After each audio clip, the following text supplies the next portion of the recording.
Hello, everybody, and welcome to a special broadcast that we're doing. We're doing it at our usual Quantum Leap Revisited time and day, but we're actually going to focus on the best years.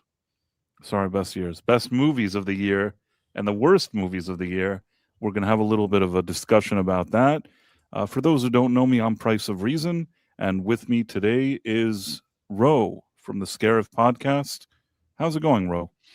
Fantastic. Good to be here on our regularly scheduled time slot. We're going to do something a little different, so this should be fun.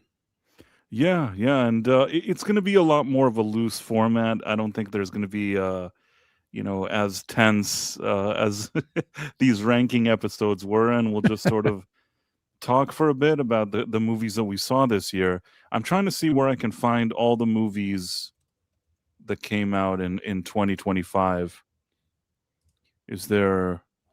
You know what? I just typed in 20 movies from 2025, and that I just got a generic list, but it looks pretty complete. Okay, let's see. Uh, I just Googled list of movies in 2025. List of Googles, list of movies. Yeah. Okay. Yeah, I did that and it showed something, but then there's a list of American films 2025. So I guess for starters, let's start off with the bigger named movies. Yeah. We'll start with that. So I'm going to share this screen. And by the way, it's great to see people here. Marla Sharondoff, Oh, hello there. Jeremy Lasher, Michelle Ferry, The Dead Man, Tony Grigo, and the dead man. I think I already said. Great seeing you all here. This is really kind of an off the cuff thing that me and Ro are doing, and I'm going to share now what those. What's wrong with me? I'm trying to share this thing.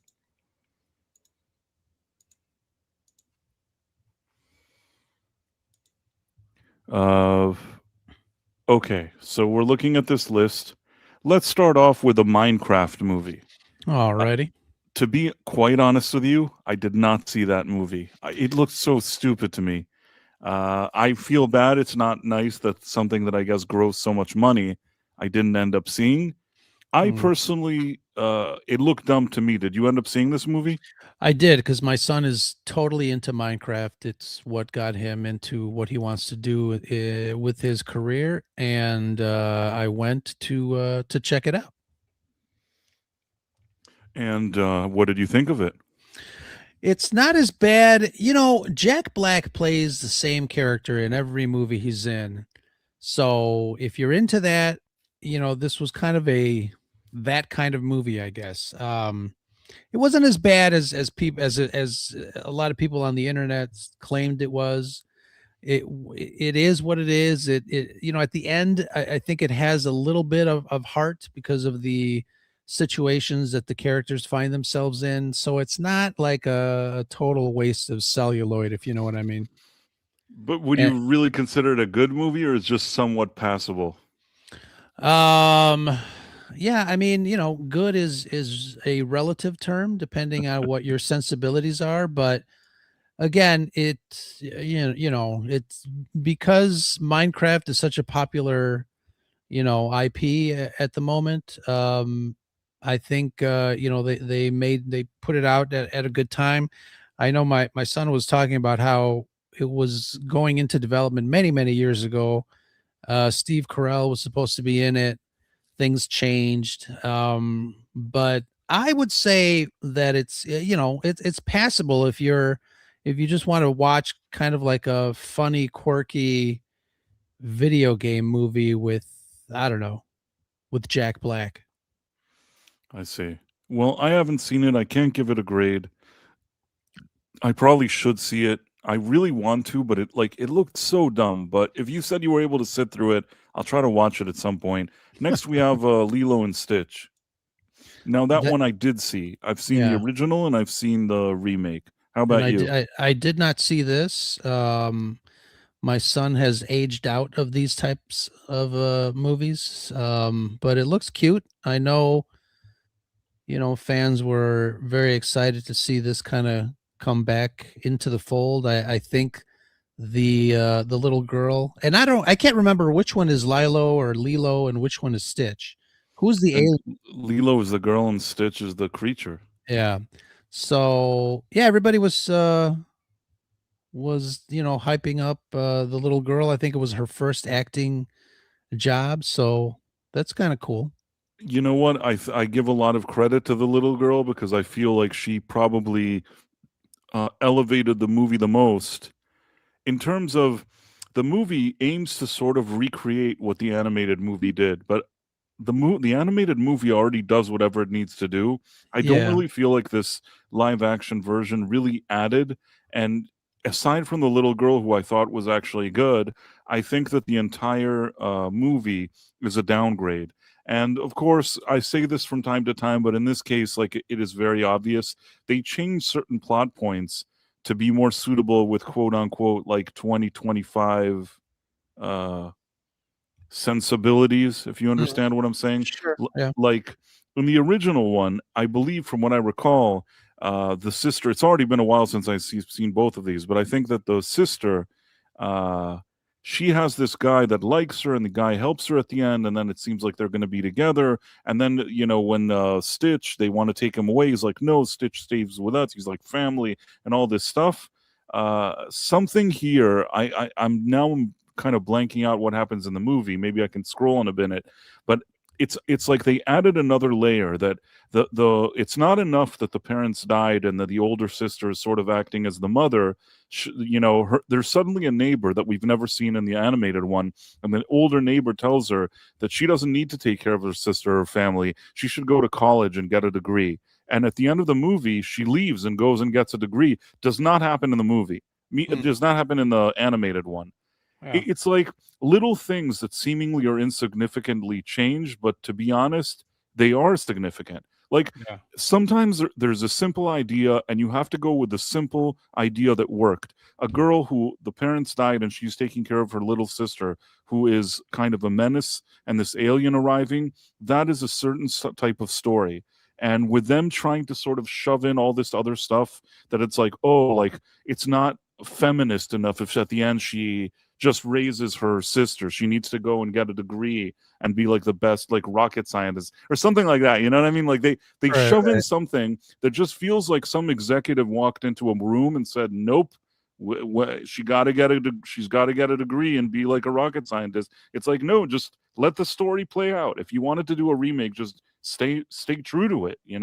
Sure. So I and also the whole message at the end that they're like family, but then like it doesn't. Once you do that, you're spoiling what made sort of the end of the first one kind of light and positive and wholesome and whatever. You're kind of ruining it. No, it's not the worst disaster. I mean, I've seen movies that they've ruined more than this movie, but Mhm. I when I saw the ending, I'm just like, what for?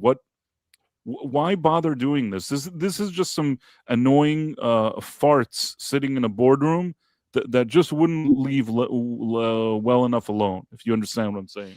Yeah, and let me ask you this because I see some comments in the chat room here. Disney live action remakes are the most unnecessary, soulless things ever. And for the most part, I agree. Movies are a business. Those farts in that boardroom want to make money, obviously. But I wanted to ask you what your thoughts are on remakes that are remade and then changed for some reason versus remakes that really stick to the original version of the film, similar to what is John Favreau's first remake The of Lion King. the no the was that before Oh, there was Beauty and the the Beast jungle and no jungle Jungle Jungle Book. Book. Yeah, something else. um Obviously I remember watching Jungle Book when I was younger, the original Jungle Book, and obviously it's a Disney film, it was great, kudos, yada yada yada. And then watching the Jungle Book live action with the 3D animation of the animals, et cetera, et cetera. And I think they pretty much stayed close to the story. I feel like that particular remake is something that may be worthwhile because it's updating the special effects. It's creating something new and fresh when it comes to the visuals. I don't think it's 100% necessary that they do the same thing to every Disney property, which I feel like they have been lately, and they probably will continue to do. But what are your thoughts in general about the differences of how they remake a classic story? And again, I want to point out by saying I'm not totally against it, but sometimes when I hear people say, they didn't stick with the original story, and then I would say, well, why bother doing it if they're going to do the same exact thing? Almost like I'm rambling, but I kind of want to get that concept out. What are your thoughts on No, remake? I totally understand what you're saying, and you're saying something important. Remaking and making changes wouldn't be a terrible thing. The problem is, in almost every Disney Live remake action that they do, the changes are all agenda based. If you saw something like The Little Mermaid, I think, my review, which I did a really long time ago, I think that I really gave a very fair and balanced review in terms of that. So many people were focused on, the casting of that movie, and I was probably a lot more concerned about the fact that they changed things in the story so much to make her a quote unquote modern woman, that and also the prince to be less like heroic, that at the end of it they ruined the story. Let me explain it to you this way. If a lot of these remakes, what they do is they take some scenes and copy them shot by shot. Some of the scenes are like exact carbon copies, and then other scenes they suddenly want them to be something different than what you saw in the movie. Now, if you're going to do like 70% the same, but then shove in a new 30%, that 30% has to be something fantastic that really takes the story to new levels. But instead, what's that 30%? I'll give you an example. In The Little Mermaid, in the original movie, the prince is sort of like this heroic guy. He's on a boat. He has a lot of people. He has all these muscles. He's like very confident. There's all these guys around him, that are assisting him and helping him. And I think that he's sort of an orphan prince, or I don't know what he's supposed to be. In any case, in this live action remake, they made it that he does actually have a mother, and he's not an orphan or anything like that. He's not as heroic. He's not really commanding the respect of the people around him in the same way. Not only that, he arrives in his village. His mom immediately starts talking to him, putting him in his place. Again, I'm not saying that this is bad per se, but I also don't think that it's a coincidence that his mom is like diverse. And then she starts explaining to him something that we never heard in the original, like, oh, like your parents, your real parents threw you out, like we adopted you. It's thanks to us you have stuff. It's like all this weird stuff. Now you say, okay, well, they had a different creative vision. Right, but 70% of the scenes are one-to-one shot, like exactly as you remember in the animated thing. And then they're just like shoving a bunch of stuff in there. It's not helping the story, making him less heroic. And in my opinion, it also doesn't come from a good place. In addition, in the original Little Mermaid, the reason why does she go? Do you remember the Little Mermaid, Ro? A little bit.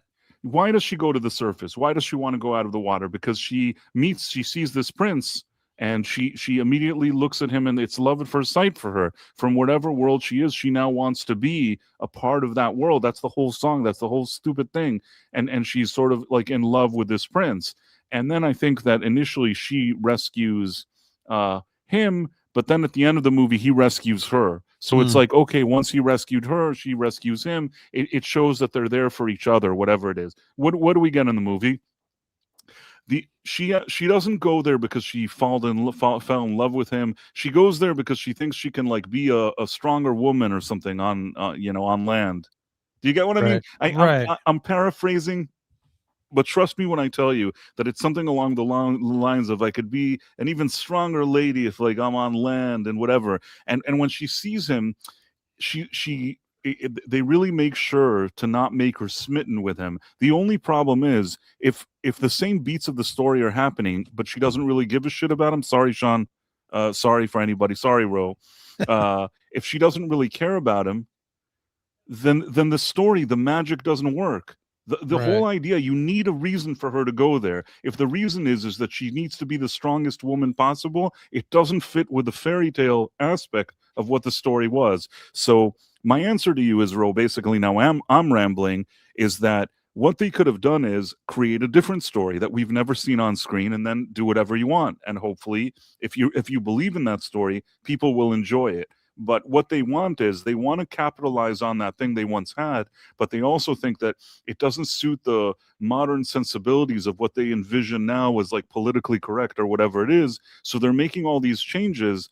But when you change, you know, okay, I can sum it up for you in the least rambling way. If I now brought a Ferrari, okay, and we took the engine out and we replaced the engine of the Ferrari with an engine from a Subaru, would it drive the same way? Right. No, it wouldn't. And I think that a story is the same way. If you take certain parts that were the heart of the story and you just say, nope, this doesn't fly today. This isn't like, we gotta have that the woman saves him twice. She saves him early on in the movie, and then at the end of the movie, instead of him saving her, they're like, nope, she saves him again. So he has to get saved twice by her. He's surrounded. There's no other way for me to describe it. He's surrounded by ladies that kind of bark bark at him throughout the movie. It's like, what's the point? He's not a heroic prince anymore. The girl doesn't even like him. And the most bonkers thing at the end, that there was one part that I was sitting in the theater and I couldn't believe it. They changed the words to kiss the girl. There's like there's a song, Kiss the Girl, something that he's singing about kissing her or whatever it is. So kiss the person. No? Right. No, they kept it Kiss the Girl, but they have him say something in the middle that he's like, oh, like it's very important that she gives me my consent. I need her consent to kiss her. And I'm like, what is going on here? It's like, this is just some two people in a boat and some Disney thing. Like, why is he saying this? It's like, it's so outrageous. If you're going to do that to the song, just leave it alone. Yeah. And then also Ursula, like she was supposed to be evil. Initially, there were things that she said in her song, in her big song. I can't remember the name of it. And there were like things that she was saying that were very kind of critical. Like she said stuff that's maybe not so PC today. But you know what? She's a witch. She's a terrible, terrible witch. So she's saying really bad things. The second you like try to soften what she's saying in order to quote unquote fit with today's standards, you're not making her as evil. Do you get what I mean? Like you're sanitizing her being evil. Then what's the point of all of this? So this is what really bothered me. And the part that I'll tell you that bothers me the most, and I also said it in my review, is at the end, what Disney have done with a lot of these situations is they hide behind the fact that they, let's say, had a diverse casting. And they're like, well, people were mean to us about this movie because they're just a bunch of ists and phobes that didn't like this actress. But they never take responsibility for the fact that they've spoiled the story, basically, that they've ruined it. Mm-hmm. They only take they only know that one play in their playbook of like, oh, yeah, people didn't like it. It must be because of that. And I don't know. It just, there was so much hypocrisy the way this movie came out. I, for whatever it's worth in my review, said that I thought that the actress seemed very likable. I thought her singing was good. If the whole movie was fantastic and they did that casting, well, you could say, well, we really thought that she was the best for the role. I will say still that I think that Ariel from the cartoon, from the animated one, looked and acted a certain way. It wasn't the worst thing to do to bring an actress that kind of looks... If you're doing a live action remake, you should sort of stay true to that, in my opinion. Like when they did Lilo and Stitch, they didn't choose the girl who was sort of Hawaiian or whatever I think she's supposed to be. They didn't suddenly have like, a girl from Sweden there. You know what I mean? Right. Meaning, try to stay with whatever it is that if you're trying to sort of recreate it very closely, then you have to take that into consideration. It's obvious that anytime that there's a diverse person, they don't want to take that away from them. But anytime there's a non-diverse person, like they're really excited about taking it away from them. And it's almost like also having your cake and eating it too. You can make a fantastic movie and say, listen, this is who we thought was the best casting, like deal with it. But then you go and the movie is fantastic. Or you can do you get what I mean? You can't have it all. You can't like ruin the whole story and then bring in the thing and then say, well, I'm hiding behind this. And I don't know. And if you ask me, they end up doing these actors that they choose a big disservice. Because at the end, you know how it is. Me and you, we understand how the industry works. I don't think that the actress that played the Little Mermaid, I don't think she's done anything wrong. I don't think that she is not at fault. She wanted to be in a movie. They came with a checkbook and they offered her money and she sings nicely and she didn't bother anybody. I have nothing against that lady. that young lady. But I'm Mhm. saying that Disney themselves are kind of, in this equation, in my opinion, not very nice, because you're doing all this stuff. You're sort of putting her in the line of fire. Everybody's sort of getting behind her. The public are just normies. They don't look at movies like you and I. You know what I mean? They look at her, Right. they're like, oh, it's not good. Probably it's her fault. Right. No, I get it. I get it. I think, I guess just doubling back on remakes in general. I always have to remind folks that, movies are a business, and unfortunately there's a wave of doing business a certain way that is more corporate rather than creative. And of course, there are creative elements that go into making a movie, but the 100% focus of these blockbuster films are not to inspire or change lives, but they are designed to sell a ticket. And if you want to go see an art film, head down to Chicago here and go to the Music Box. But that's not what these blockbusters are. We just have to kind of remember and maybe temper our expectations and opinions based on that, and continue to the discussion. Or, and this is what I said also in that review at the time, and I say in most of these things, you don't have to go back to your vault to a movie that you made 30 years ago if you think that what it did then does not apply to what you consider your worldview today. If you think that that movie is old and dated and you don't think it would fit with today's audiences, maybe you just leave it where it was. And that's why some of these live actions aren't doing well for them. Yeah, they initially did well with them because people were just like normies, like I said, but the more people are kind of seeing them, the more they understand that the original animated ones are better. So I don't know how great of a business model it is. And all I know is that if they wanted to do all of this, the best bet they could have done was create new stories. There's Yeah, understand this. The folks in the suits don't want. They want a quick fix. They don't want to try or risk anything new. If you have a name brand, if you have a franchise, or if you have an IP that's already proven itself, they don't want to change that up. They want to just remake it and put it out there for the fans to kind of consume it and say and call it a day. It'll make money because it already has an audience. But this is the biggest issue that I have, that we grew up in times where we had studio heads that really took chances, and Sure.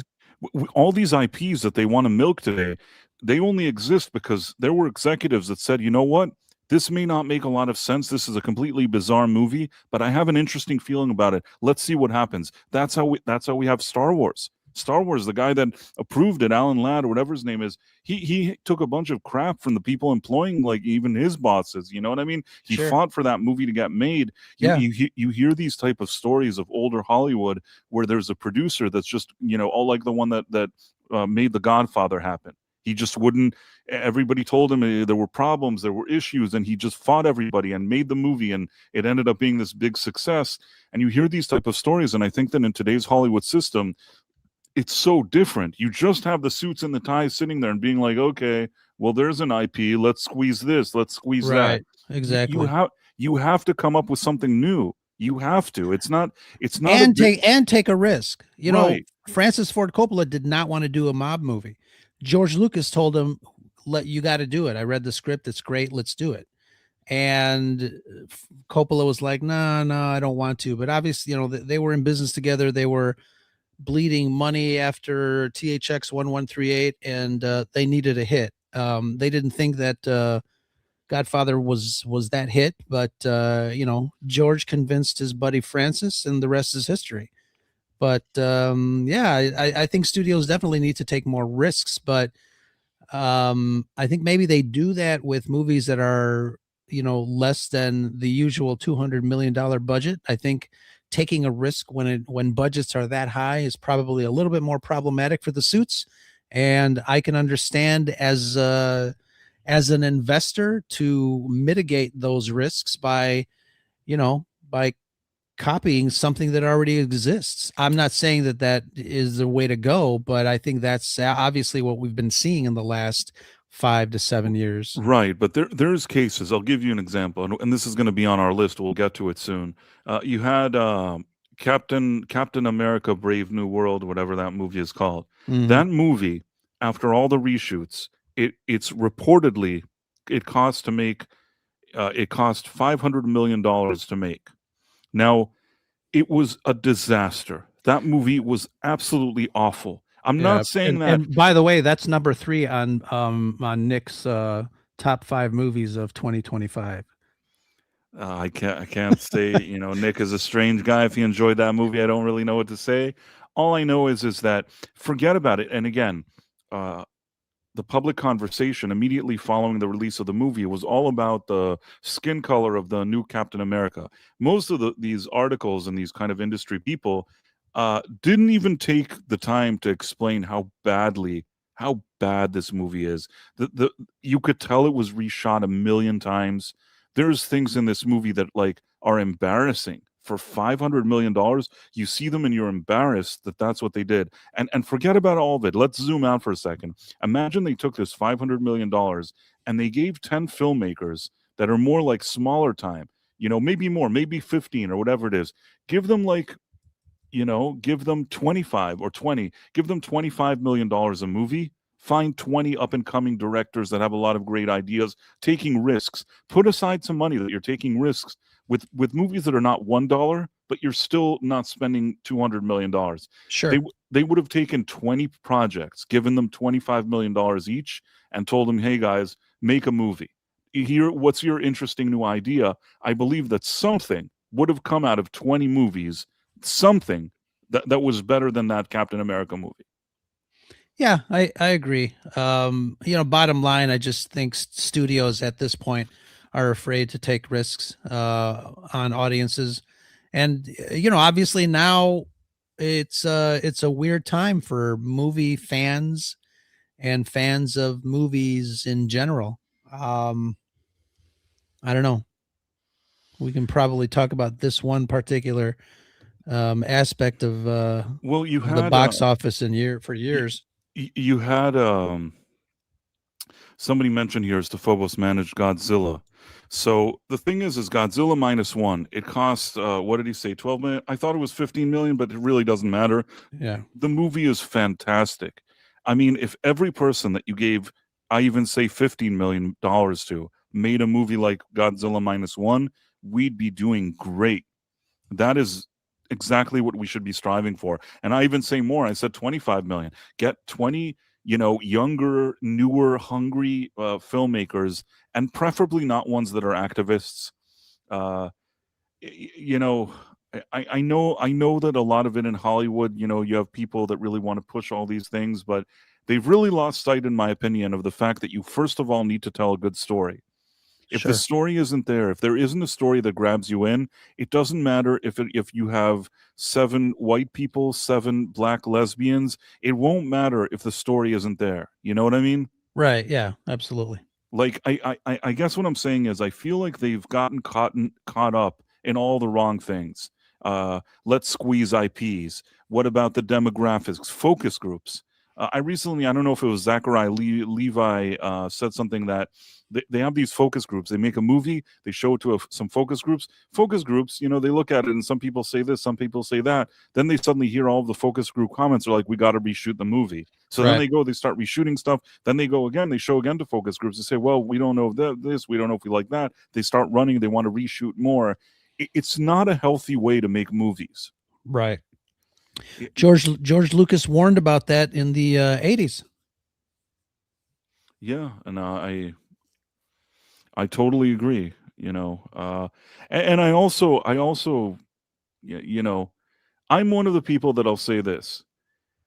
It's not.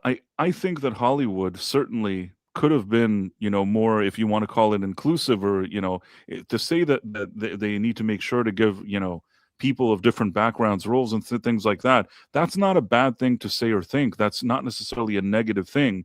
It's just that when all you want to do is take these things that people know and rehash them and try to, like, oh, remember how this guy was white, now he's this, now he's this, now he's that. That's why you need to come up with some new ideas. You know what I mean? Sure. Yeah. Let me give you an example. Beverly Hills Cop was a movie that didn't exist. It premiered, it had Eddie Murphy in the lead role.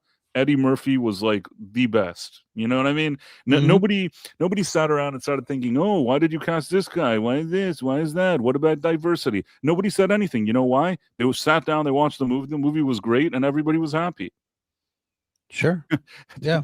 I don't know if I'm explaining myself well, but sometimes you just got to take a risk, make something new, and do it. You know what I mean? You can't just go and say, "Oh, what if we took this character that everybody knew and now we'll do it more diverse and change some of the things to fit like modern politics or whatever it is." It doesn't work for me. It's just stupid. You're just wasting your money and your resources and everything. You know what movie I thought was good? The movie Weapons. Weapons, they gave that guy like, 25 or something $1 million to make that movie. He made hundreds of millions of dollars. The movie is good. Did you see Weapons by any chance? I started to, but I thought the script was a little flimsy at the beginning and I didn't finish it.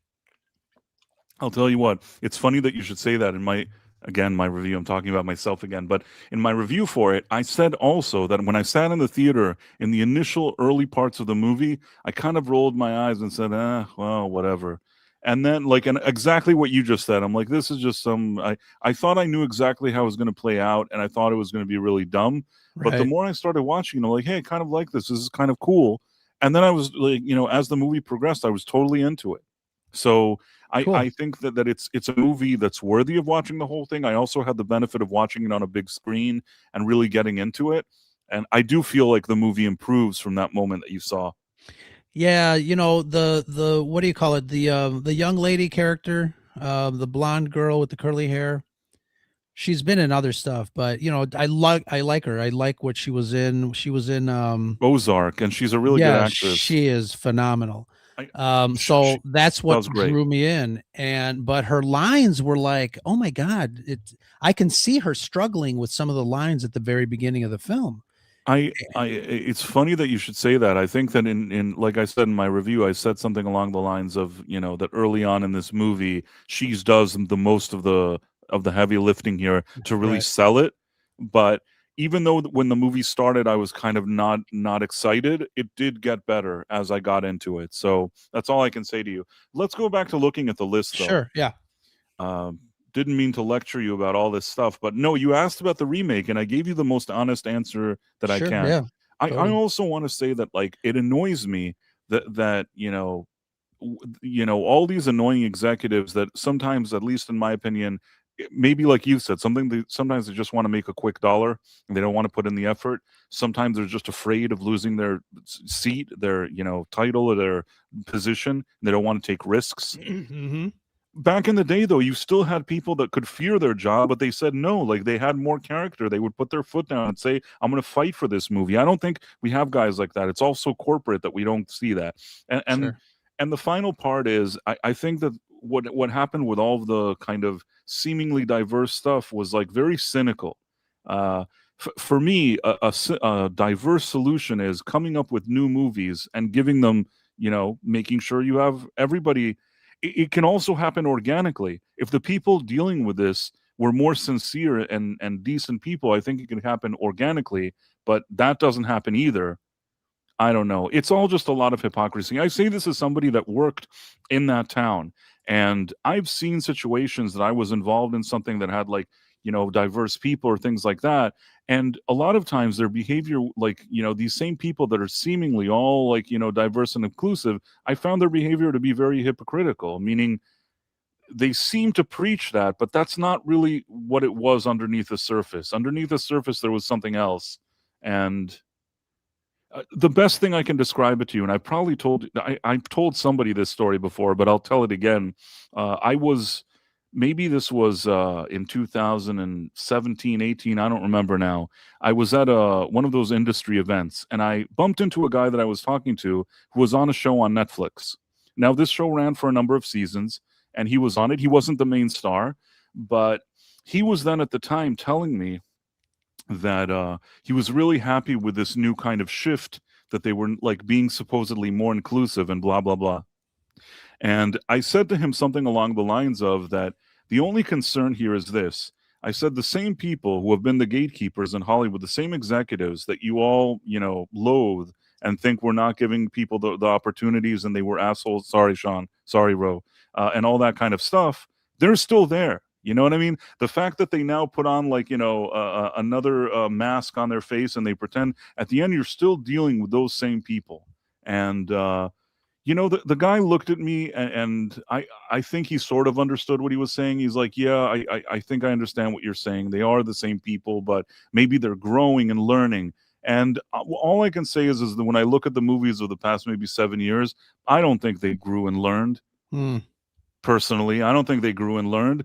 I think that I think that most of the stuff they've done, in my opinion, has not, the intentions haven't been good. But that's my personal opinion.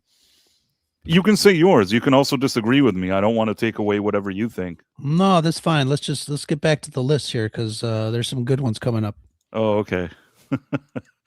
It's okay if you disagree, man. I'm not, I want to tell people here, Ro has his own opinions, and he and I don't always agree. So he could think the opposite of me. I would still respect him because Ro's a really great guy. But you can say that I'm an idiot. I mean, it's fine, but No, not at all. Of course not.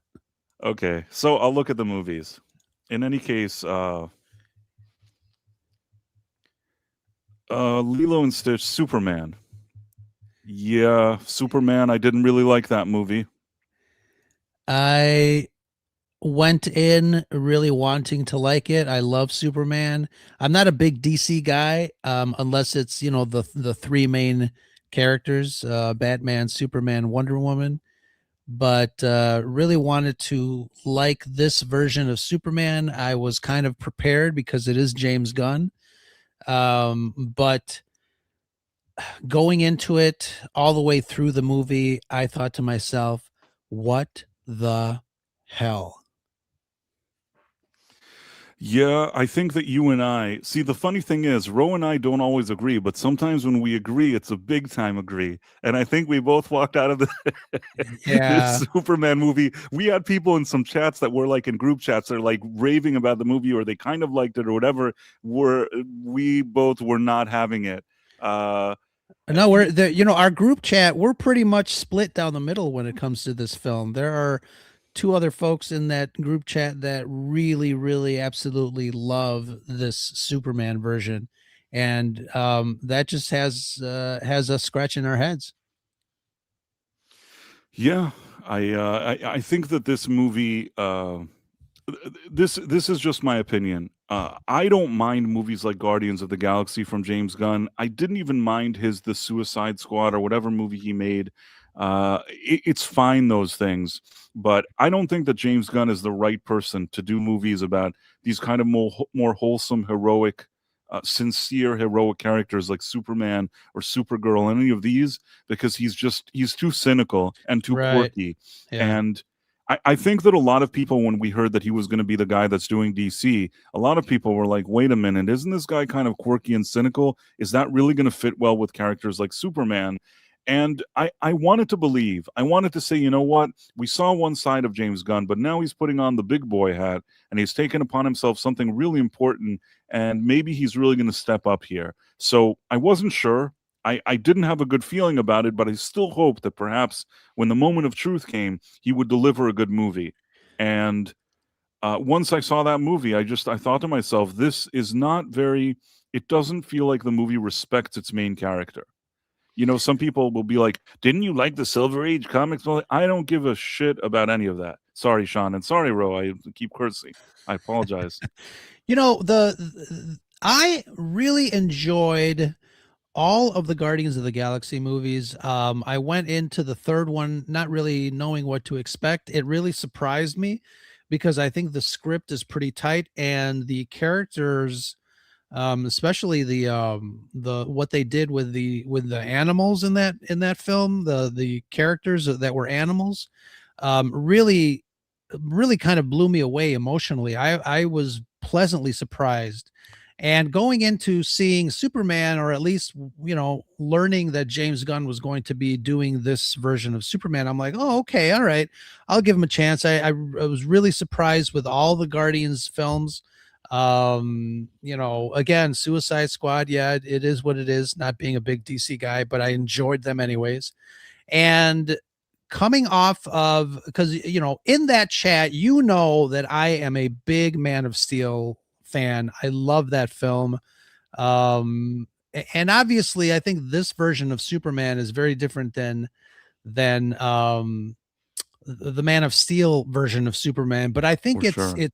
it's not as different as people think. I think the overall execution and tone of the films as films are different, but I feel like Superman and Man of Steel pretty much kind of sticks to its landing when it comes to someone that's full of hope and wants to get rid of bad guys, et cetera, et cetera. I mean, that's what Superman and superheroes do for the most part. But I feel like when I left the theater, I thought I was watching like a bad TV show. I didn't like the casting of Lex Luthor. Obviously coming from something like the Chris Reeves Lex Luthor with Gene Hackman, brilliantly acted. Brilliant. I mean, those are like the benchmarks of what a Superman movie should be, and this could not touch those films, not even Man of Steel with a kryptonite 10-foot pole, if you know what I mean. It was just Absolutely. really bad. I hated it. Yeah, I mean, when I gave it my grade, I said, like, I think it's a competently made movie. If it was called Shazam 3 or something, or you had some like On kind the of like, WB. yeah, or if you had a movie about a sort of self-deprecating superhero and that it's not Superman and you're expecting dumb stuff like this to happen, maybe I'd be more positive. But when I sit down and this is a Superman movie, this doesn't feel like Superman. And that's what I said also in my review. I said it's a competently made movie if it's not a Superman movie, but it's not a good Superman movie. And if you're really walking in there hoping to see a good Superman movie, this movie, for the most part, does not respect its main character. You could say also it looks kind of cheap, like a TV show in parts. The colors and the costumes and all that. There's a lot of weird stuff here that you could criticize. But for me, a lot of it is the writing and the way James Gunn's vision for this. He Sure. he wanted to bring his kind of goofy, quirky thing into the mix, and I don't think that it works for Superman. It's not that kind of movie. As much as Zack Snyder, I think his movie has issues, I think that there's still a visual style and kind of atmosphere that when you see Henry Cavill walk out or fly or something, you believe that that's Superman. Sure. You could argue that the screenplay could be better, but you don't argue that that's Superman. Do you get what I'm saying? Yeah, absolutely. And I think I don't know, I don't know if this is a real thing that James Gunn basically said that Batman was a boring character. I feel like I've heard that argument from folks describing Superman as well because they think he's too powerful. And I think somehow in this rendition of this first Superman for the DCU by James Gunn, I feel like he God, I keep hating to take it in this direction, but it's almost like he Ryan Johnson Superman. He basically, he was getting his ass kicked every 10 minutes, It was and terrible. it was horrible. It's like I hated seeing that. It's like, come on. And some of it didn't make sense. I mean, this guy has specific powers that are designed to deal with certain things, and he wasn't using them, or he forgot about them, or I don't know what the hell was going on. But when you say that this was not Superman, that incredible, totally what I saw. And that's why we agreed. And I know if there's something that you and I are like 100% lockstep on, to me, it's a sign. If both of us, because a lot of times it'll be something that I'll say, and you'll be like, well, it wasn't like, I don't know if it was Tron or something. Recently I saw it. I very much disliked that movie. I was so much complaining. You're like, it was kind of okay. And we don't always agree. We certainly don't always agree. But I Right. think that this was very much like a Last Jedi type of situation. We Mhm. both felt that same way about it, that it wasn't respecting the character. It was looking to take him down a number of pegs. And I don't prefer that personally. Not at all. No. The thing for me afterwards that annoyed me also is that there was so much effort in the press and by the studio itself to try to spin this as some big win. It wasn't a big win. It wasn't a big win at the box office. They spent a ton of money on it, a ton of money on the marketing. It ended up performing before adjusting for inflation. It still underperformed in comparison with Man of Steel. Now, Man of Steel, when it came out, they said that they thought it needed to make more money, and they were kind of not so happy. This movie made less than Man of Steel, but if you adjust for inflation, Man of Steel like made like 300 million more than it. Do you get what I Sure. mean? It's so Yeah. it's so out, and they're still trying in the newspaper. No, like James Gunn finally did a good thing. It's like, no, he didn't do it. Right. Snyder may not have been perfect, but you know what? I would still argue that he had something that he was trying to do with that universe that felt to me more sincere and more, me because we've been in these group chats for years as well. Yeah.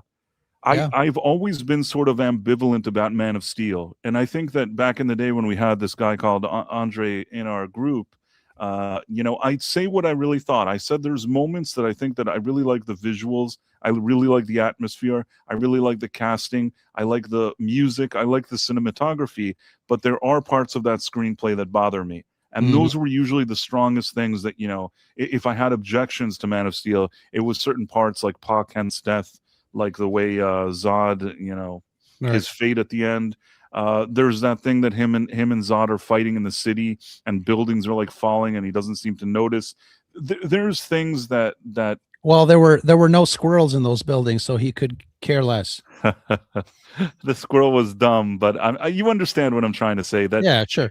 I'm not saying that those Zack Snyder movies were perfect, but at least I could look at them and think that they were in a general direction that wasn't a complete disaster, even though there were decisions made within them which I had issues with. And with Right. James Gunn, it felt like the wrong match, completely mismatched director writer to whatever is going on there. Yeah, absolutely. Yeah, and like you said, kind of like Ryan Johnson with Star Wars too. I mean, I think he's also, I don't want to say negative things, but he's kind of a weasel. That's just my opinion. I don't speak for Roe. Um, Well, Roe could speak for himself, and Ryan Johnson is a weasel. all right. I didn't mean to make you say that, Ro. Let's look at Jurassic World Rebirth. Let's do it. Okay, so Jurassic World Rebirth. I saw the trailers for this and I thought to myself, this is also I think a movie that you and I surprisingly agreed on. I saw it and I said to myself, looks so unnecessary and stupid. And I still like dinosaurs, and I don't know. It's a kind of movie that I know I was going to watch it anyways for the review, but even if I didn't review, I'd probably go watch it because Mhm. I don't know why. It's just the type of movie that'll go watch it, and then I can't really explain why. Maybe like I like dinosaurs. I don't really know. Dinosaurs. Everybody likes dinosaurs. Yeah. So It's- what was your take? my thoughts on this is that the movie itself didn't bring anything new to the table. It was preposterous throughout most of it, and there were certainly things that I could pick apart on the screenplay. But with all of that being said, I somehow sat there and was still able to have a decent time. It is not the best movie ever. It's not the best Jurassic movie ever. It certainly doesn't hold up when you compare it to the original first Jurassic Park movie, which I still think is the best one. It's certainly not like something groundbreaking. It didn't bring anything new. It's a rehash, and I didn't hate it. And I Yeah. think that that's kind of what your sentiment was too. Yeah, basically, and full disclosure, my the parent company where I am employed is Comcast Universal, and we got free screenings for this before the movie was out. And who doesn't love dinosaurs, first of all? And the second thing for me is Gareth Edwards. He also directed Rogue One. I like him as a director. He also directed, which was not not a big box office success, but I love it for other reasons. The Creator. There is I think he's a competent director. I really wish that his films, did better, but Jurassic World, like you said, was something that there wasn't anything like super new, but I completely enjoyed myself in the theater on the big screen watching this film. It was super, super derivative, but I still enjoyed the hell out of this movie. I think, it was cast well. The characters seemed to be likable. the motivation. One of the things that pisses me off a lot about new movies is when characters do something that don't make sense, and that completely takes me out of stuff. Right. This film didn't do that. Everybody at least kind of kept their mojo up until the end. Stuff happens at the end that makes some of the characters kind of change of heart, which again completely makes sense. We got some really decent kills, as per every Jurassic film. And I think, for me, I'm a visual guy. So I think watching a lot of the special effects in this movie, I thought to myself, now ILM is showing off. So it was great visually. I think dinosaurs is still, cool on the big screen. And I really enjoyed it. If you haven't seen this movie, I would suggest to go out and see it, on a weekend. And if you're at home streaming it, you know, go to your big screen and just turn that volume up to high. Yeah, it was the type of movie where, I didn't really think about it much after I saw it, but for a very kind of basic popcorn movie experience, it is serviceable enough. Not great, not spectacular. It's just kind of okay. Mm-hmm. But if I sit in a movie, it could be an okay movie, but if I have a pretty decent time watching it, then it accomplished something. And I felt that if nothing else, it sort of understood its assignment. It already understands that at this point, the people that are seeing an eighth movie in this franchise like dinosaurs. Right, exactly. So they're just like, let's just bring some people. They'll walk around. There'll be some dinosaurs, and whoever Mhm. likes this stuff is just going to be here and like it. Sure. And then their plan worked again. Yeah. I will say the only thing I'll say is that I do feel like they wanted to, like in the modern day and age, kind of not highlight Scarlett Johansson's looks as much, because she's still pretty. Even though I felt that they made an effort to downplay that, I still thought that she was pretty. Sure. But they could have, they didn't have to. Yeah, but would it be necessary? It couldn't hurt. All right, we'll just leave it like that. Okay. Next we have Wicked for Good. Did you see that? I did not, but I've got some really macho dude engineer friends of mine at the TV station that went to go see it and were very surprised that they liked it. Couldn't stand it. I thought it was awful. I think you know what I don't like about it, and I've tried my best to explain this. Basically, there was the original Wizard of Oz, the one we grew up with, right? The classic movie. Mm-hmm. Now, once initially Wicked was a book, then it was a play on Broadway. When it's a play on Broadway and its own quirky thing that ladies and whatever go to, that's its own kind of thing over there. I didn't have an issue with it all the time that it was Broadway. Never went to see it because it sounded dumb to me, but I didn't care that it was there. Now, once they made it a movie, what they did was, especially in all the marketing, especially in things that happen in the movie and the commercials and everything, they tried to market it, especially to normies, as a prequel. The first one is like a prequel, and I say this newer one, is a prequel and a sequel to the Wizard of Oz. And they use certain visual cues that were invented for the original Wizard of Oz movie. So certain things that Glinda does, certain visuals like the bubble, like all this stuff that it's very unique to the movie how they put it together. They're now importing that into this movie, and a normal normie person would just see the trailer and think, oh, it's part of the same story. It must be from the original author. It must Right. be, official. It's an official sequel and prequel. And in the second movie, they have almost, how in Back to the Future, Marty goes back and sees Mhm. himself in 1955. Right. So here we have a situation that we're looking at the story of the Wizard of Oz through the eyes of the Wicked Witch. But in this movie, the Wicked Witch is actually wonderful. She's the best. The wizard is evil. He's the most evil man on earth. He hates animals and stuff. I don't know what. I won't go into all of that. He's like the most awful guy. And Dorothy basically is like a useful idiot. So she's doing the bidding on behalf of the wizard, who's like the worst person in the world. You know what I mean? And she doesn't realize it. And they're quote unquote adding new context to the original movie by showing it to you from this other angle.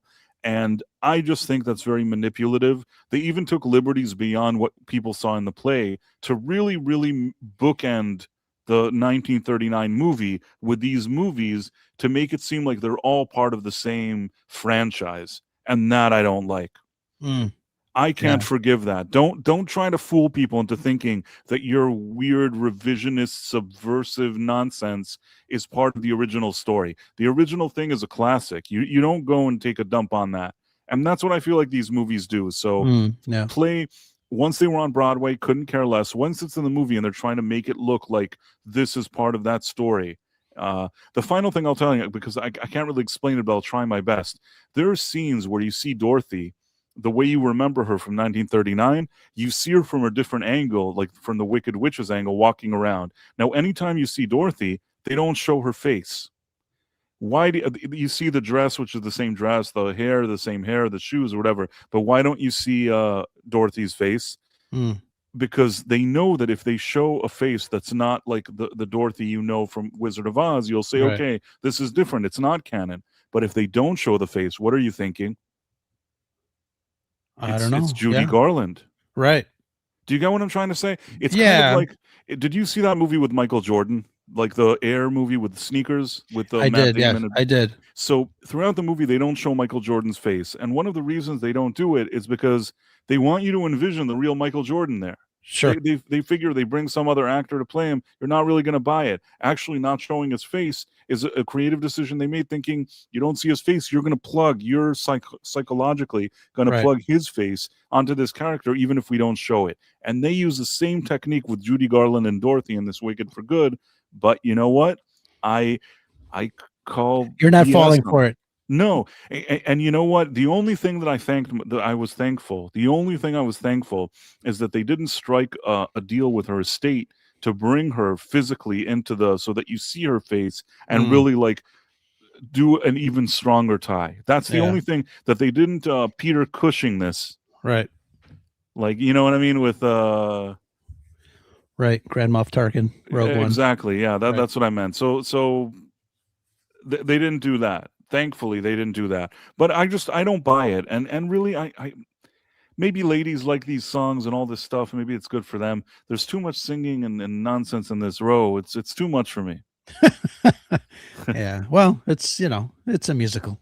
It is a musical, that's mainly for women.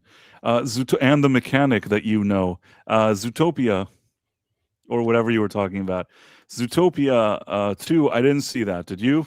I didn't see it. I have other dads that went to go see it and thought it was fabulous. It was they said it was a great story. Obviously, the couple of years between 1 and 2, but they say it was worth the wait. So 2016 was the first one, huh? Somebody says, I realize some of this is subjective, but all of his baby mamas are hotter than ScarJo. Whose baby mamas? Don't even know. I don't know what you're talking about. I feel like I missed some context there, although I am curious. So yeah, I didn't see Zootopia. Can't really say anything.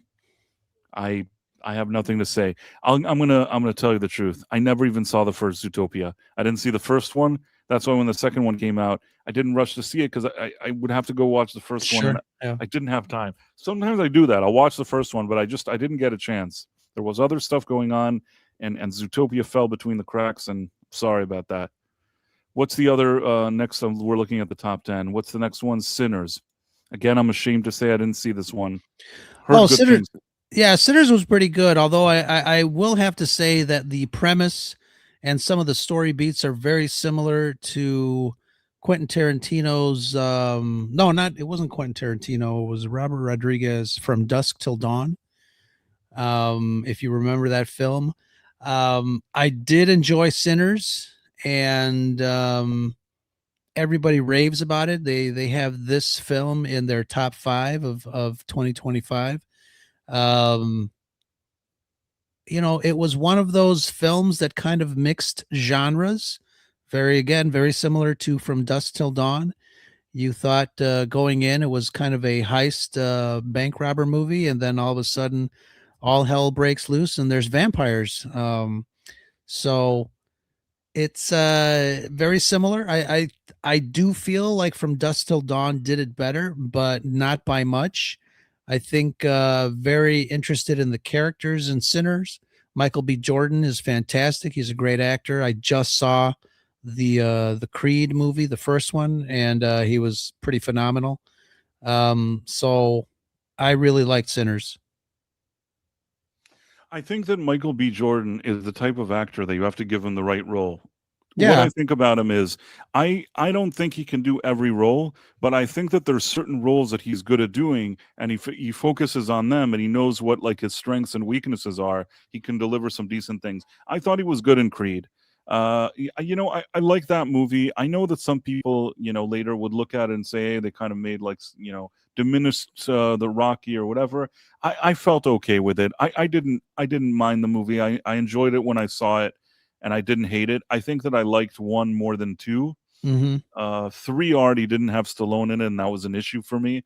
But I will say that even there, which I think Michael B. Jordan directed it and acted in it, I think he did a decent job. I didn't watch three and I didn't suffer watching three, even though it was a departure, and without Stallone, it's a problem. I didn't even suffer watching that.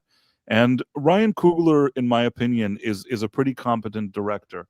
He's not 100%. I'm not saying he's like the best thing that ever happened, Mm-hmm. but Black Panther, some people like that movie, some people didn't like it. I didn't mind it. I went to the theater and I kind of enjoyed it.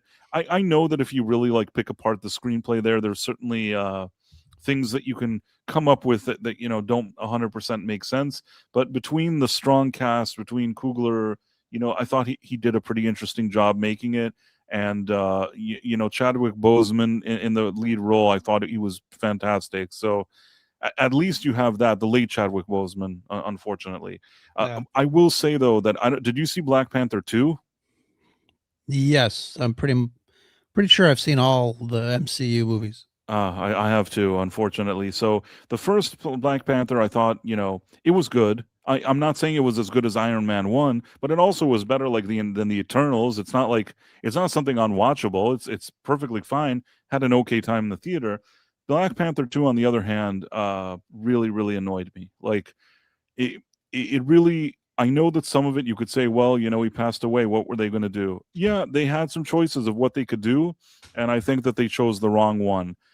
They unfortunately changed it into a movie that was, again, uh, I don't want to upset you, Ro, but I can think again, almost like they took advantage of the situation. This is a terrible thing to say, but I almost feel like they took advantage of the situation that Chadwick Boseman wasn't there, to make this more of a female centric type of production. And it's like, why? Just take Winston Duke's character and tell him he's Black Panther, or recast.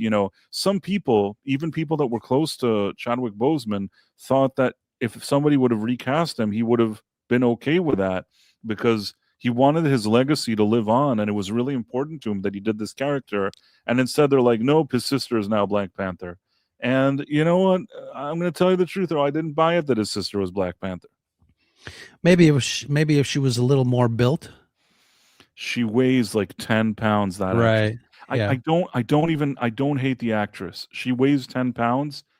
Just, especially there's that scene that she's on an island fighting that like Namor guy or whatever. It just looked really, she's so skinny. Right. And yeah, even if she was built, I don't know what I would think. But the way they ended up doing it, and they also, of course, wanted to shove in that Ironheart character in order to make the spin-off show, which ended up being a disaster too. It's too many boardroom decisions, and not really thinking of how to do a good story. I absolutely did not like Black Panther 2. I thought that movie was a real problem. But with that being said, I don't completely blame Ryan Coogler, as he was in a tough situation of dealing with an actor that passed away, and a Sure. studio that has a bunch of executives in a boardroom and focus groups that keep telling him to do weird stuff. Sorry, I was going to say a bad word, but I want to honor you, Ro, and say stuff instead of the other word I could have said. That's okay. You've already violated me 3 times. All right. The Fantastic Four: First Steps. I saw this on the big screen and really enjoyed it. Interesting. I saw this on the big screen, and I didn't very much enjoy it. I thought that visually, there you could say that their retro future thing, it looked okay, but man, talk about casting. They had an opportunity here that was sorry, no pun intended, a fantastic opportunity, which with all of Kevin Feige's use of the multiverse and different things like that, and the fact that this movie with its Fantastic Four is not taking place supposedly on the main Earth but on another Earth, Mm. this would have been the best opportunity ever to bring the original cast back, bring back Griffith or whatever his name is, Jessica Alba, who I am very fond of Jessica Alba. Yeah, Bring her back. you've stated that in our chat. I actually did not like that last cast. I didn't feel like that fantastic or Mr. Fantastic was great. Which Um, one are you talking about? The one with Jessica Alba? You didn't like him? no, I didn't like him. Remember not liking. Are you I did. talking about Fan Four Stick or Fantastic Four, the original? Because there was Fantastic Four, the ones from the years 2000 or whatever with Jessica Alba, which I like the first one. The second one was kind of mediocre. The one with Chris Evans in it, that's the one you didn't like, the Mr. Fantastic? Hold on a second. Let me see. Because they did another one called Fantastic Four in like the past 7 years, and that one had Miles Teller as Mr. Fantastic, and it had Michael B. Jordan as the Human Torch, who was like an adopted brother to Sue Storm. Was Right, right. so Fan Four Stick or whatever they call that one. That one from 2016, 17, whatever it is. That one was terrible. Like that one is inexcusable. Really, You know, really bad. I didn't like both of them as much. And I wasn't too crazy with Jessica Alba as Invisible Girl. I I was loved her as Invisible Girl. She was I the best wasn't too Invisible Girl. crazy with that one character, the one actor that was Mr. Fantastic, because honestly, I felt like he was too young. Both actors felt like they were too young to But be now a they would Mr. have been the right age. Well, now, yeah. But back then, I didn't like the films at all. When they announced the cast for this Fantastic Four, this new one, 2025, I was a little worried. Obviously, I think everybody has had Pedro Pascal fatigue. I was worried about the rest of the cast. I wasn't really too familiar with the kid that played Johnny, Oh Human wait, I Torch. think that Nerd Wars has given 10 Price of Reason Live memberships. Oh, Thank you so nice. much, Nerd Wars. This is very kind of you. Very Uh, nice. I hope I didn't miss anybody else's stuff. Did anybody else do anything? You know what? I think, yeah, there's a couple of Miss Sparkles Okay, earlier up. okay. I'm gonna do this because it's very important Yes, absolutely. to make sure So that people. that was actually 15 or 20 minutes when we started. Oh, I'm sorry, Mrs. Sparkles. Oh, okay. It's just it says that she's a member for 6 months of Leapers, so I don't Mhm. feel as bad, even though I like to commemorate these things. Uh, Member for So, six okay. months, and then oh, I did highlight it, right? We highlighted Nerd Wars also and Miss Sparkles. So Miss Mm. Sparkles has been a member for 6 months. I'm very excited about that. Thank you for being with us. Thank you for being a member 6 months. And then we have Nerd Wars, a friend of mine who I do streaming with on his channel, Nerd Wars 222 actually. Gifted 10 Price of Reason Live memberships. Thank you so much, man. I appreciate that. So So I was going to comment on Michelle Ferry's comment there. She hasn't watched Fantastic Four. Tired of seeing Pedro in other movies yet again. Plus another Fantastic Four yet again. I didn't like the first ones they made. I'm kind of with her on that. I didn't really enjoy the other Fantastic Four movies that were made. Like I was starting to say, I was worried about the casting for this Fantastic Four, but once I was in the theater, once I was watching the film, I was pleasantly surprised. I loved Human Torch and things, you know, conversations back and forth. They are exactly like I remember them in the comic books. They were adversarial, but yet you can still feel like they were kind of brothers. I love what's the way that you love Jessica Alba. Um, I miss Invisible Girl. I can't remember the Vanessa actress name. Kirby. Yes, I love her. She's been in other stuff that I enjoy. She was in The Queen, the She Netflix was in series. Mission Impossible something. Yeah, so she's fantastic. I love watching her. And I was actually pleasantly surprised that I did not see Pedro Pascal as he played Mr. Fantastic. I saw Reed Richards, and to me I thought, okay, this is great. Oh, Istophobos has been a member for 11 months. Istophobos is a friend of the channel, and he sometimes helps out. You know, when we have some things, he hops on streams and helps us, and he's a friend of mine. So thank you for that. And Jay Goodwin is also a friend of mine. Says, when is the Price of Reason nude scene? Soon. But Maybe, what else? maybe in 2026. You know what I didn't like about that? This is just me personally. I felt that Pedro Pascal's portrayal was that he seemed somber and miserable, and he didn't seem, you know, when I'm thinking of Mr. Fantastic, he just didn't give me that vibe. There was something very subdued about his performance. Now, part of it could be also what they told him to do, but I myself didn't watch it and like it. Vanessa Kirby kind of annoyed me, actually. Both of them annoyed me. The one thing I'll agree with you, if there was anything about this movie that I thought was the strongest part, it was Joseph Quinn and the other guy, Burt Bacharach or whatever his name is. I know that's not his name, but it's as close as Burt Bacharach as it's ever going to be. What's his name? What's the other guy? Oh, I don't know. Anyhow, Joseph Quinn and Burt Bacharach. they have a good chemistry. I thought that their thing was cool. This conversations they had, the few things that was the more pleasant part of the movie. I wish that the movie was more in that vibe than what we got. And visually, there were some things that I didn't dislike how it looked visually. But between, you know, just liking sort of the visuals in some parts and those two characters in certain moments, the story itself annoyed me. There was also that stupid part that, like, you know, that he comes back and he tells the world that they wanted the baby, but he wouldn't give it, so now Earth is doomed. That is not the work of the smartest person on Earth. That's the work of an idiot. What are you telling them? They weren't there talking to him. You know what I mean? Like they weren't talking to Galactus. What are you sharing the info? Just shut up. Instead of arriving and saying, "Yep, we have some challenging times ahead. We'll see you guys later." He's like, "They wanted my baby, and then they would have left you alone, but we said no. We said no. That you are not smart. I don't care what you tell me. This is poor writing. You are not smart if that's what you have to say to that crowd that are like bringing what's it when they bring like blowtorch? What not blowtorch? When pitchforks. Yeah. Do you get what I'm saying? Like something Angry about mob. that. What'd you say? Angry mobs. There's like an angry mob, and all you needed to say was, "We went there. We couldn't reason with him. He's on his way here as a planet. We have to fight back." And everybody would have been like, "Okay." Instead, he's like, you know what's interesting though? He portrayed the character, you know, obviously Mr. Fantastic, he's the smartest man in the room, whatever room he walks into, he's that type. I almost felt like, in what you said about him basically saying, yeah, they wanted my baby, can't have it, sorry Earth.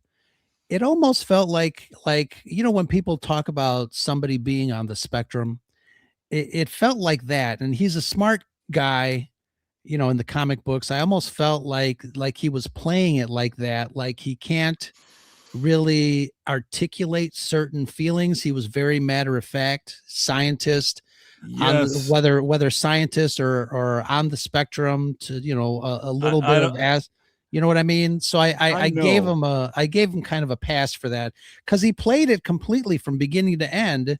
Didn't kind of flip flop in that in those character moments. So I don't know.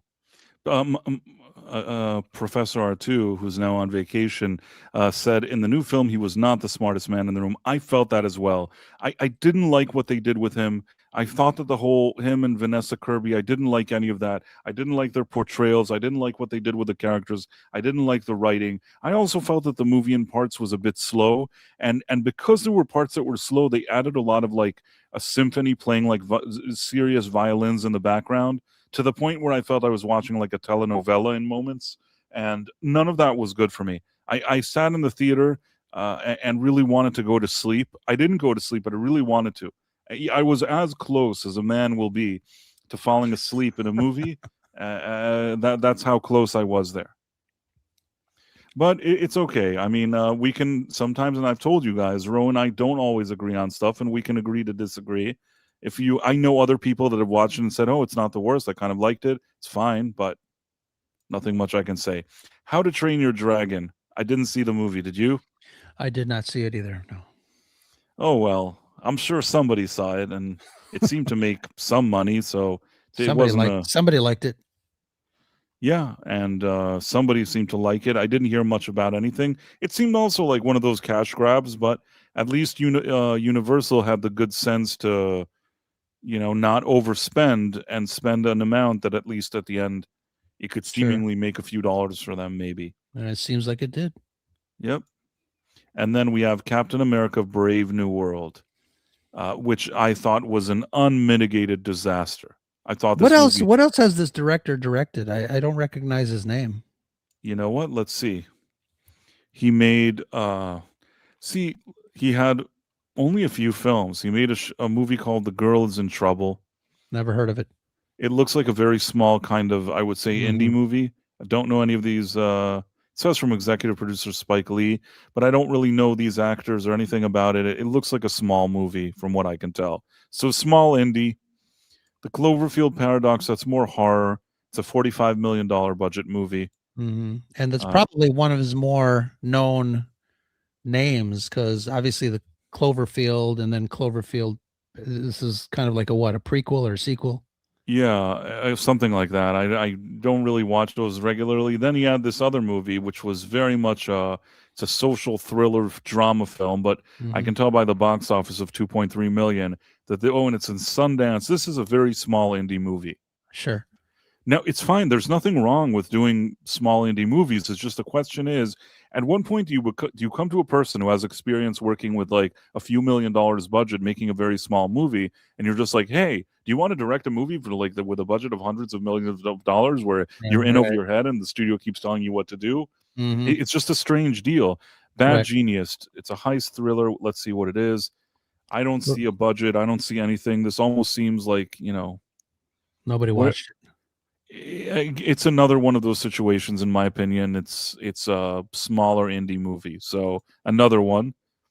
And then you have Captain America: Brave New World, a movie that it says that the budget is $180 million, but that's a farce because they admitted that later they kept filming it over and over again. If I'm not mistaken, more recent numbers that have been brought together for this movie are more along the lines of $500 million, $500 million.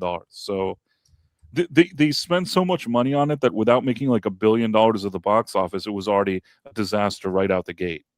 And yeah, so you have this guy who's obviously an inexperienced director working for these kind of high pressure Disney MCU situations where they're shoving all their stuff into it, and and again, reshoots every 5 minutes.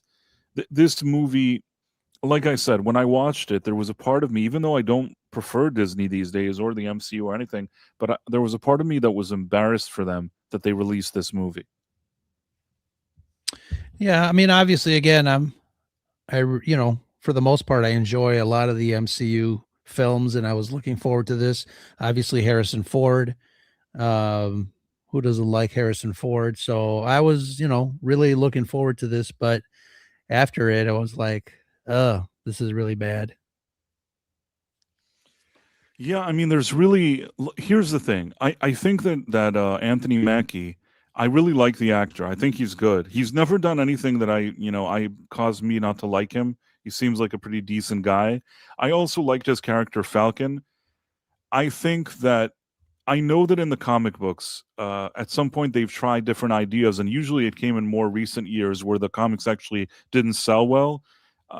They experimented with the idea of giving the mantle to Falcon at some point in the comics, but for the most part, that's not what the stories did. I mean, first of all, Steve Rogers is Captain America, and I would suppose that some people consider that if there's somebody else going to step into his shoes, better it would have been Bucky. But I wouldn't have even cared if they wanted none of these people to be Captain America, maybe perhaps leaving the door open for him to come back like he's doing now. And then he could do it in a way that's not offensive to anybody. I think that they could have taken Anthony Mackie, his character Falcon, and just said, okay, let's do a new movie that there's now a threat, but with all these people like Captain America gone and, Tony Stark gone, Anthony Mackie's character Falcon wants to step up as sort of like a leader to this group, and he starts recruiting the help of the other people and putting together a team and doing something. And there was an opportunity to do something like that, and I think with good writing and good a good cast and good writing and good ideas and just not the studio meddling every 5 minutes for a reshoot. Maybe there was something that could have been done that still honors like the legacy of what the MCU is and does, respects these characters. Instead, though, that's not what happened with this movie. This movie is, for me at least, highlighted everything that was wrong with Hollywood. And the biggest sign of how big of a failure this is right now is that now they're trying to get people excited for Avengers Doomsday with showing like a trailer of Steve Rogers coming back. They went hat in hand back to like Chris Evans as Captain America, and they said, dude, like we'll pay you whatever you want. Just come back here. Not to mention that they went hand in hand with like, this Doctor Doom thing to Robert Downey Jr. It's really a sign of them admitting that they've been doing a lot of things wrong. It's just that I think that those Avengers Doomsday and whatever that other one, Secret Wars, it's probably going to make money, those movies, even though they're going to cost a ton. I don't know how profitable they'll be. They'll manage to get people, especially for the first one, but it's not a way to really rebuild the franchise. Yeah. It's more like a Band-Aid. And yeah, I was sorry also. Somehow Harrison Ford in his later years has agreed to be in any movie that's willing to pay him his fee without a lot of quality control and just showing up and doing his thing and leaving. We saw it with Indiana Jones. We saw it here in this thing. Just really a shame. Blade Runner also made him look stupid. All Star Wars. Sure. Don't get me started. You got a super chat, by the way. Oh, okay. Let me see. The Dead Man. And you're right, Arturo. Why are we so angry on this holiday season? Oh, sorry, man. Did I sound angry? No, I wasn't angry, Arturo. I was disappointed. Oh, wait. I can actually highlight this here. Okay. The Dead Man.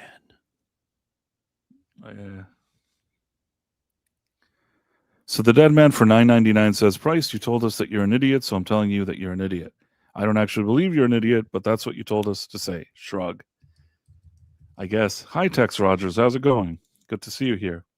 I'll tell you what. Let me see. Professor R2 says the film was garbage. Not even funny garbage. Just dumb and incompetent. You could tell how many reshoots that movie has. There's things that just stitched together so poorly that you could tell how badly this movie was butchered. That's the part that I was embarrassed by. That it seemed like something that like this is what I was telling you before about taking 500 million and giving to 20 new auteurs or whatever. Sure. Would have been a better bet than just throwing this was just like that meme with the Joker lighting fire. Right. So thank you for the $9.99, the Dead Man. Arturo Alejandro Trevino. Why is this podcast stream so angry in this joyous holiday moment? Lo siento, señor. Disculpe. Eres muy simpático, Arturo. ¿Y a dónde está la pinche biblioteca? Biblioteca está cerrada. Ah, sí. Es Navidad, con razón. Sí. Feliz Navidad. So not a lot of movies that we liked in 2025. No, I hope Arturo didn't leave. I'm so sorry. Like I didn't mean to give a bad vibe to people. So, I hope he didn't run away, but if he did, there's nothing I could do. And I spoke my very poor Spanish, but Ro actually, did a better job than me. Although I still think I impressed Ro with the pronouncing things relatively halfway decent.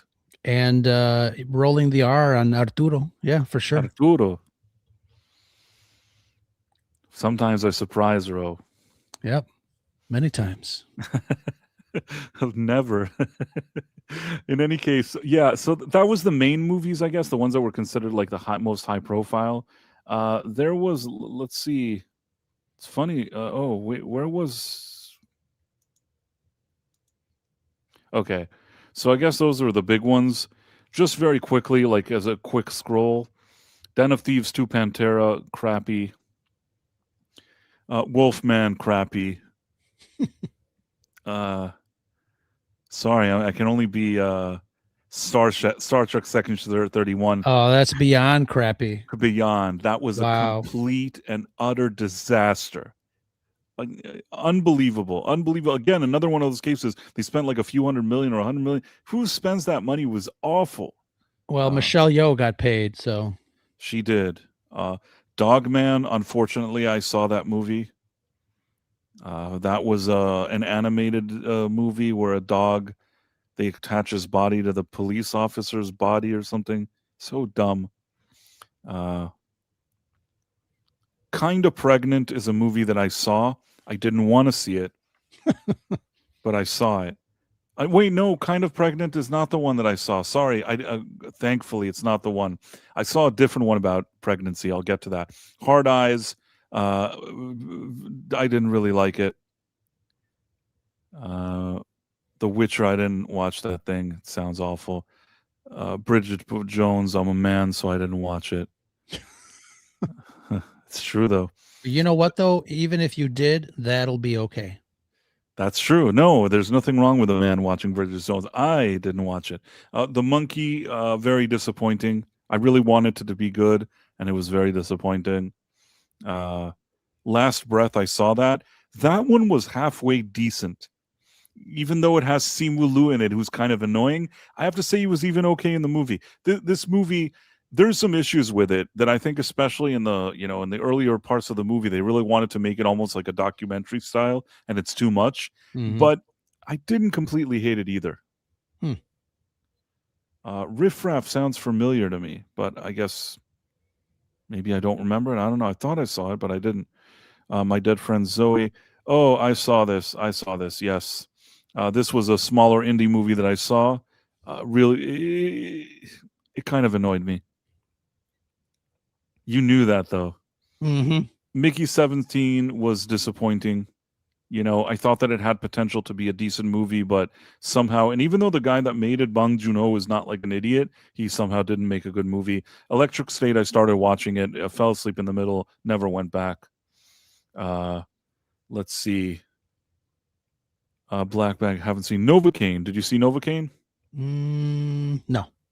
It was a dumb throwaway movie, but what I liked about it is that they filmed it in like South Africa or something on a more modest budget. They spent $18 million on it, and it wasn't a huge hit.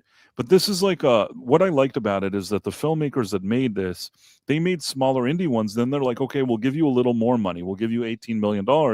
And, this isn't great. 34 million is probably not enough. But one of the good things when you have an $18 million movie, you can really do a streaming deal that makes sense later.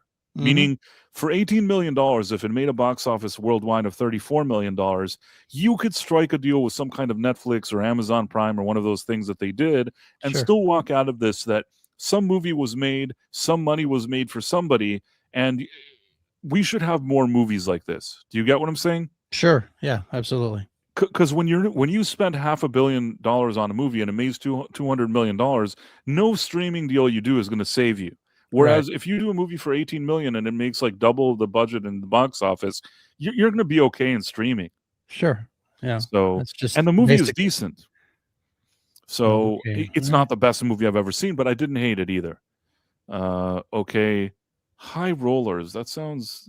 I didn't see that. Sounds familiar, but I didn't see it. Snow White, what a disaster. Did you see Snow White? Nope. I'm a man. You're right. I only saw it because I wanted to review it, and it was awful. It was really, really awful. Appalachian Dog? No, I thought it was something else. To Die Alone, Hall of Working Man. Death of a Unicorn, I saw that. It had Jenna Ortega in it and Paul Rudd. They certainly do their best, when it comes to this movie, but Mhm. unfortunately the screenplay is really, really, stinky. Let's see. April to June, man, a Minecraft movie, Freaky Tales, Luckiest Man. I'm going to go really quick here to see if I can see anything that I've seen. The Amateur, I saw that with Rami Malek. Didn't hate it. It was dumb, Oh, but I didn't hate it. yeah. I think I saw that. Yeah. You'll forget about it the second you stop watching it. But I Yeah. still found myself. I stopped short of seeing it and saying I hate this. You know what I mean? I said, oh, it's Mhm. okay. It's kind of whatever. Right. Drop. I actually kind of enjoyed it. It's a movie that's preposterous and you get almost like a guilty pleasure. But I didn't hate the movie. I thought it was again something that I think they made for a smaller budget, but still did something cool. Here, Oh, $11 wow. million. They Yeah. made $28 million. This is what I like, Ro. You know what I mean? You Yeah. have an interesting idea. You're doing a movie for 11 million and already made money. And this is how you also build directors. You tell them, okay, you made this with $11 million. Now we'll give you 20 million. You do Mhm. something good with the 20 million. Well, now we'll give you 40 million. Not that you go and you're like, here's $500 million, make Captain America 7. Right. Okay, Sacramento Home, blah, blah, The Uninvited, blah, blah, blah. Sinners, we talked about. Sneaks. The Accountant 2, I saw that. It was pretty decent. It wasn't as good as the first one, but it was Mhm. all right. Yeah. Did you see it? No. It's all right. Another simple favor, didn't see it. Thunderbolts, I will surprise people that I didn't hate Thunderbolts. It wasn't a good movie, and it wasn't like the best MCU movie, but I found myself still kind of being mildly entertained when I saw it in the theater, and I didn't walk out of the movie hating it. The thing is, though, the MCU can't afford to have movies that are just somewhat okay. They need movies that each one is a grand slam now. And the Thunderbolts was just kind of okay. Did you see it? Yeah, I did see it, and I enjoyed it, and I think one of the things that I liked about it that it wasn't super over the top, like, it didn't have, like, crazy special effects that make your, eyes roll in the back of your head. So, it was a little bit more grounded than your usual MCU kind of summer fare. Oh, by the way, Professor says Section 31 may be the worst thing of 2025. Was astonishingly bad. Even the clapping seals hate it. Yeah, that's true. I understand. Yep. And Arturo Alejandro Trevino is saying, "Where's the professor?" And he's traveling because he's on vacation. And okay, so let me see. Going as fast as I can here. Maybe some stuff I saw, but I don't really know. Lila and Stitch we went over. Mission Impossible: The Final Reckoning, disappointing. Really wanted to like it. Yeah. I've liked all the other Mission Impossibles, Same. some more than others. Did you see Final Reckoning? Yes. It was kind of disappointing. Right. Karate Kid Legends, I also thought was just if I like Jackie Chan and I like Ralph Macchio in these roles, but man, is this movie kind of so by the numbers and forgettable. Mhm. Phoenician Scheme, I didn't hate it, but it's also like the worst part. Like, I've seen much better things done in this franchise. This is not a high point for this franchise. And Wes Anderson is one of those directors you either hate or you love. You know what? I'll tell you what I think. There's been stuff that he's done that I haven't minded, but I Mhm. felt that the Phoenician Scheme, which I went to see in the theater, I felt like really, annoyed me. It was too much. I love the cast. I like a lot, I like Benicio del Toro. There were other people in the cast that were good. There were some good ideas and good cinematography and good angles, and you could tell he's a quirky guy and all that stuff. But I just feel like the movie didn't come together. There's Mm. nothing else. I don't know how to describe it for you. I didn't go in here not wanting to like this, but Mhm. I can't say that I especially liked it. It kind of disappointed me. Ballerina, didn't hate the movie, but it was like a downgrade from those John Wicks, and it's just, it wasn't strong enough. It's not the worst movie I've ever seen, but it still wasn't great either. I'll watch Anna de Armas do anything. That's kind of what I was thinking to myself, and that helped as I was watching it. The Life of Chuck was something with the guy that plays Loki with Tom Hiddleston. 3 people saw that movie in the theater, and I was one of them. And I thought that there were some interesting ideas in the movie that I didn't mind, but somehow the overall execution of it kind of disappointed me. Didn't watch Predator, Killer of Killers.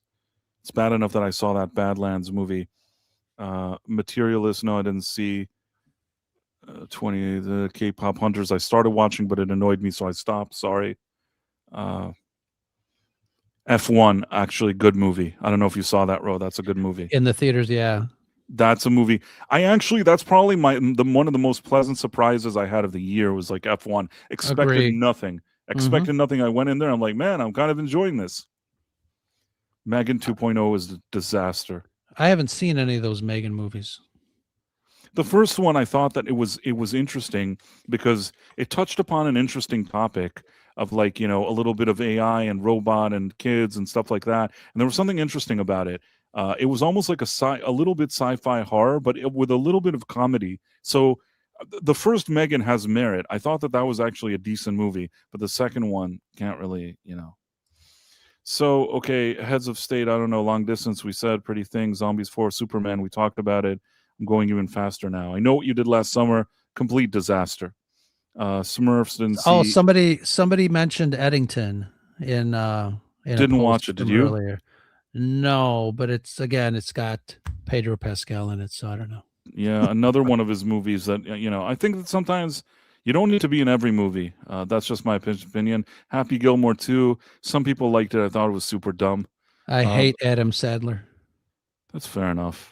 He's certainly an acquired taste. War of the Worlds, disaster. Oh yeah. Together annoyed me. Really annoyed me. It had a lot of potential. I like the two characters, like the actors working together here, and there was an interesting idea. But man, did they annoy me with this movie. War of the Worlds was disaster. The Naked Gun, it was all right. It was nowhere near as good as the original. It was just kind of halfway decent. And Freakier Friday, I'm ashamed to say I saw that. I never even had time to review it. Maybe I talked about it on stream. It was kind of crappy from what I remember. Nobody 2, disappointing as well. Watchable, but disappointing. East of Wall, this is the biggest sham ever in movie history. It's some kind of feminist movie that all the critics said was the best, but then I saw it and it turned out it was a piece of crap. Eden, people didn't watch it or didn't like it. It's a Ron Howard movie. I surprisingly thought this was a decent movie. I almost watched that tonight. Not a bad movie. Not a bad movie. Caught Stealing, potential disappointing. Thursday Club Murder, silly, but I didn't completely dislike it. It was a comfort food type of like you're eating a tuna sandwich at a diner. Caught Stealing was like, had so much potential, but was disappointing. Complete misuse of Matt Smith. Right. If you already have him in your cast and don't know what to do with him, it's already a problem. Toxic Avenger, big downgrade from the original movie, kind of annoyed me. And that's how I felt with The Conjuring Last Rites. I didn't see that one. Yeah. The first one is still the best one. To be honest with you, I've never watched The Conjuring, and that's why I didn't go see The Thing. It's sort of something that's missing. Let's see if I'm getting anything here. Prisoner of War, Plainclothes Murder, one battle and after another, disaster in my opinion. What an awful movie. I just saw that last night. I didn't hate it. You are entitled to your own opinion. That's what I'll say. Smashing Machine, I didn't see. Good Boy, I saw. I thought it was interesting. Thought that was. I like the fact that Good Boy was a guy that like had his own equipment and spent 3 years making this movie on his own. The movie, I think, has a budget of like hundreds of thousands of dollars that he funded himself. And you know what? This is the kind of excitement that you don't get from like studios these days. Right. And I saw also behind the scenes of how he made the movie. I was really, really impressed. They want to give the dog an Oscar. They should. I think that he acts better than most of these other things. Sean Aries is cool. Not cool, it was bad. You liked it. Sorry. I liked it a lot. I love the Tron world. I also do, but I feel like they didn't give a proper continuation to the second movie. They could have just brought back those characters. I wanted to know what happened with them. Yeah, I think that was. I think what's the name of the actor? He wanted Gareth to do Hedlund, it. No, Jeff Bridges. no, the Aries, the main guy. Oh, Jared Leto. Yeah, he wanted to do that, and the studios actually didn't want to go back to the original It's a characters. mistake. Shelby Yeah. Oaks, I saw it. It was very mediocre. It was like, the only thing I'll say is that as much as everybody laughs at Chris Stuckman, the movie had a budget of like $1 to $1.4 million. It's really hard to make a presentable movie, and release it to the theater with that kind of money. Overall, it's not the worst thing that can happen with that budget. Is it a good movie? Not really, no. But I at least can appreciate somebody like not making the most expensive movie and still having the passion to do it. Predator Badlands, in my opinion, unmitigated disaster. Didn't see it. Christie, I thought that Sydney Sweeney did a decent job, but the movie didn't connect with audiences. I saw the documentary and I felt no need to see the movie. I didn't care about the subject matter at all, and it wasn't a movie that would have interested me. But Right. I review movies, and I happened to see an early screening of it, and I thought that it was fine. It's just it was all right. Mm-hmm. It had issues, but it wasn't. Now you see me, now you don't. I saw that. Dumb. I could have accepted Dumb, but what happened is that and this is my personal opinion. I don't speak for Ro. 90% of the movie I said, well, this is a dumb movie, but you know what? There's some things here that I could have somehow been okay with. But then the final part of the movie really falls off the cliff and even starts involving things that feel a bit more kind of for lack of a better term, that kind of 2025 messaging starts piling up in there. And I never like that. So it could have been halfway decent, but they kind of ruin it by the time you reach the end of the movie. Running Man, greatly disappointed with that. Did you see Running Man? No, because I don't really like the actor. He's a nothing burger for me. I thought it was pretty good, but it's a Wicked for Good, terrible, terrible movie. I told you. Sisu Road to Revenge, kind of enjoyed it. Kind of enjoyed it. That's another one. They had what did they have? A few $1 million. What did they have? $12.2 million. I don't see that it did so well in the theater. But again, even if they now sell it to some streaming services like Netflix, I'm sure Netflix will be like, here's 40 million. You know what I mean? They're Right. probably going to make their money back. Wake Up, Dead Man. Oh, that's the Ryan Johnson. No, thank you. Yeah, no, thank you. I didn't watch it. And Fackham Hall, I really wanted to like it. It was just okay. It wasn't the worst movie I'd seen, but I really wanted it to be a funny satire. It wasn't funny enough. Let's see if there's anything here. Avatar: Fire and Ash. I thought it was kind of lackluster. It was competently made, but it was a lackluster. Housemaid, the first hour of the movie I kind of like, then it falls off a cliff. And Song Sung Blue, I saw that. It was actually pretty decent, although kind of a downer. But it was all right.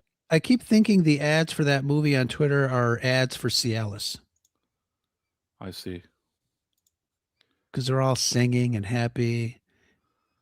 Let me see for a second. Just look like a Cialis commercial. I see. It's possible.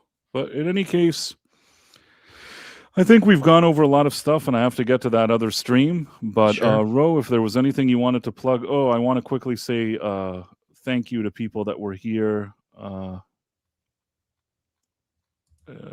Where is it? I think you had another super chat that went past us. What am I going to do? Okay. Is it this one? Yes. Finished the Beatles anthology 4, but good, but a lot of stuff they talked about with Rubber Soul, but apparently didn't include on the disc. They did include more interviews with John. I told you what I thought about it. I think that they disrespected George Harrison with those things and John Lennon, but that's just my personal opinion. And shout outs, yes. number one, Michelle Ferry Tales, The Dead Man, Tony, I thought it was Gigo, Beep Bop Boop, Caleb Levine, Jeremy Usrivu, Lasher, Jonathan Conroy, Boar Legion, Miss Sparkles. Sorry I was late to your super chat. It's the Phobos Depot, X Flavius X, Tomahawk, Yitis, Apex Comics, Karate Werewolf, Marla Sharondoff, Seabrew, Zunner J5, Me and My Monkey. And shout outs 3 Nerd Wars, who was very generous with with the subscribers, with the Yeah. membership gifting. Professor R2, Heather Preston, Emperor Goodwin, Arturo Alejandro Trevino. Sorry we were negative. Tex Rogers, Ron Donofero, and Roe. And then contact your doctor if housemaids last more than 4 hours. Yeah, that's a fair point. So That's I guess funny. we'll play our, Ro, is there something you want to plug before we go? Is there something, let me find your channel and share the link.